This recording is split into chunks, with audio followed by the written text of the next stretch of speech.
Whether it's fleeing from predators, chasing after prey, or fighting for territory, animals require visual systems that keep up with them when they're on the move. That leads us to survival challenge number 3, moving. How do our eyes even process movement? Take a look at this ice skater. Is she spinning clockwise or counterclockwise? Take some time to really think about it. If you said clockwise, you're correct. But if you said counterclockwise, you are also correct.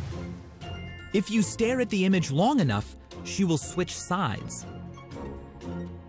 How can that be? Well, the skater animation is ambiguous and missing depth cues we use to judge movement.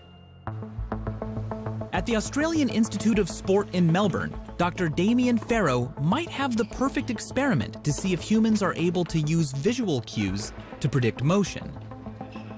Damien has designed an experiment with 2 tennis players, Matt and Glenn. Welcome, guys. How you going? Glenn. Damien. Nice to meet you, Matthew. Nice to meet you. Thanks for coming in to do this experiment today, where we're going to basically manipulate how much visual information you get when you're receiving the serve in tennis. So these goggles here is how I'm going to do that. So with a push of a button, the lights are going to go out. And so we're interested in how well you can read your opponent's serve with limited amounts of visual information. How's that feel? Yep, sounds pretty interesting. So you're going to be playing in the dark a little bit. So as Glenn serves the ball to Matt, the scientist will take away his vision at different parts of the serve. From right before Glenn hits the ball, to just as Glenn hits the ball, and then sometimes when the ball is already in flight towards Matt.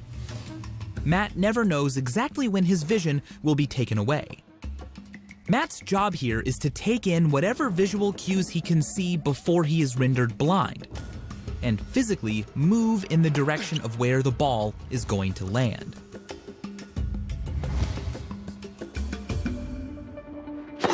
Matt is having a difficult time. He missed that one. To be honest, I would probably miss that one too. Oh, you went the wrong way then.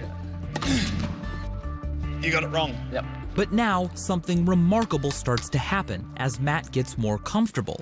He's starting to go the right way more often. There he goes. You got that one right. Well done.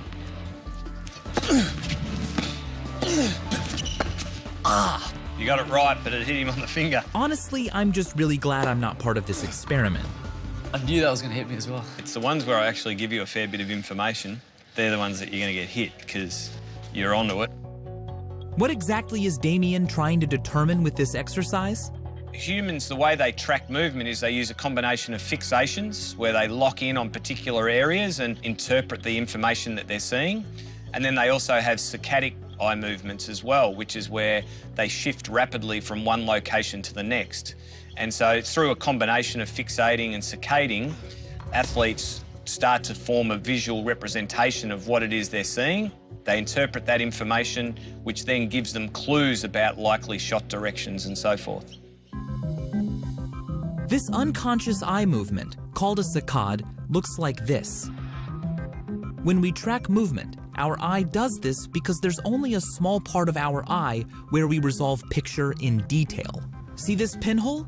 This is more like what our eye actually sees. Our brain takes all these little pinholes and stitches them together to form a complete picture. It's kind of like what your brain does with your blind spot. And it's in part because of this involuntary eye movement, Matt is able to eventually pick up cues to predict where the ball will be before he loses his vision. Well done, you got that one right. Oh, well done. Actually made contact. Clean contact.